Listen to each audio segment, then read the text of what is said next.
We believe that all men are created equal. To the magnificent mosaic that is America. From radio beacon to radio beacon. I have a dream today. Change has come to America. Believe it. Help is on the way. Knock, knock. Who's there? It's a figment of your imagination. Randi Rhodes Show. Turn up your mind.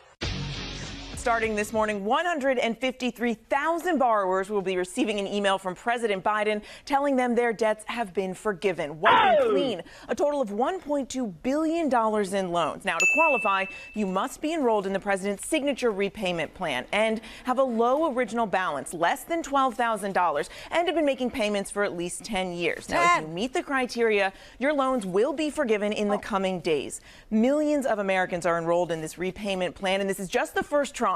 So anyone who enrolls now and meets the criteria going forward will also see this relief. With this latest round, the Biden administration has now approved almost $138 billion in debt relief for 3.9 million people. This is something the president is eager to tout, especially after his initial plan was struck down by the Supreme Court last year. As Biden is well aware, voters are frustrated, and he wants to show he's making good on his promise. Yay, Biden! Help is on the way, everybody. Promise made, promise kept. Why don't we know this? Why isn't this on like an endless loop also? Why isn't this on the TV like every minute of every single day now up until the... I think it's they don't want you to, appreciate anything that he does. I honestly think every time Biden does something great like the Infrastructure Act or the CHIPS Act or, the first gun, laws that we've seen, in, I don't know, 30 years, some crazy thing. They actually have to, distract you with Crazy Man, with the orange bloated, thing there. Who's all about Christian, white Christian nationalism. And he's not white, he's not Christian, and he's definitely not a nationalist. He's a self-serving, painted orange, bloated, selfish piece of fraud is what he is. But 150,000 loan borrowers are enrolled in the SAVE program. This is a signature repayment plan. That it amounts to $1.2 billion total. He's just he's forgiving is what it is. I think that's very Christian. But okay, so some people are going to have a problem because some people always have a problem because some people are always harboring grievances that somebody will get something that they didn't get. Like an education. That would be one of those things. But that's not the way they see this issue. They don't see it as somebody got an education and you didn't. They see it as somebody actually borrowed money and didn't have to pay it back. Well, I got news for you, pal. You maybe didn't serve in the military, but you get the protection of the most awesome military on the planet, don't you? Don't you? Mm-hmm. They're on that wall all night. They're there every single day protecting you from invasions and Yeah. Same thing with the police, okay? Maybe you're not a police officer. Maybe you never joined the police. Maybe you don't want to be a police officer. Maybe you're not fit to be. But you still get, your streets patrolled, don't you? And people still answer 911. Oh, 911. So you know what? You know what happened today? Is this thing on? Yeah, today AT&T went dark, okay, in several different places. Down detector, anybody know what down detector is? We use it all the time because, we'll come in and the internet's out. All right, go to down detector, see if it's us or if it's them. It's always an us and them, right? So you go to down detector, and down detector actually had, Houston and Miami and, places all over, mostly the East Coast and the southern part of the East Coast. Oklahoma City, Atlanta, Dallas, Houston, New Orleans, Raleigh, North Carolina. 90 million U.S. Cell phone users use AT&T, and they had no phone service today. So you know what I was thinking of? I was thinking of this yesterday. Did you hear Mr. Grievance Man, Mr. Angry Man from, I'm guessing he was from the upper portion of Michigan. What do we call those people? Youpers. And he was. Was he? Yeah, he actually said upper Michigan, I believe, when he was talking to me. See, and I guessed. You filled me in on what they're called, but I said he's got to be from up there, from this part. Hello. Remember him? And he just wanted to know, do I have a gun? And he has a gun because when the United States goes broke, this was his theory. This was his working theory for life. Okay, this is how he plans his life. This is how he programs himself to operate in what he views a dire situation. Okay, so he wanted to know, do you have a gun? And I was like, I didn't answer him because it's none of his business whether I do or I don't. But he said he did. He had a gun. And I asked him, like, why? Because when the United States goes broke, he wanted to know how much money was, basically freedom worth. Like how much would we spend on it for Ukraine, basically, I think was where he was going, but he never got there. And I said, whatever it costs. I mean, that's the price of freedom. Whatever, literally, that is the price of freedom, literally. And he said, well, when we go broke, they're going to come to my door and I have a gun. I'm like, wait a minute. Well, how does this work? How does this go?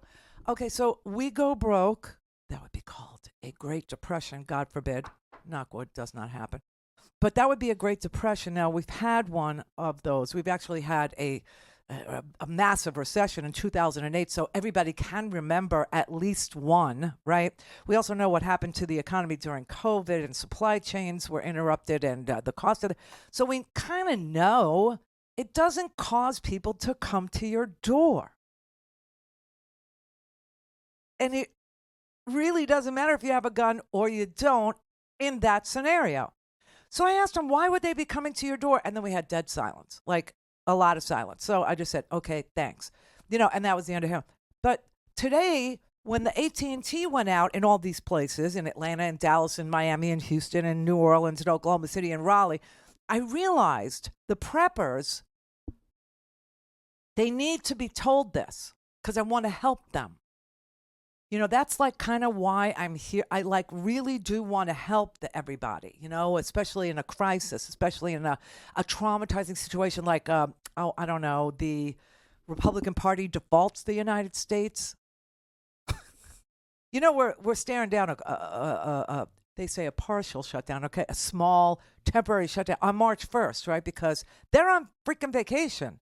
And Mike Johnson, the Speaker of the House that you never heard of, he doesn't really want to pay the bills. He's really not into it.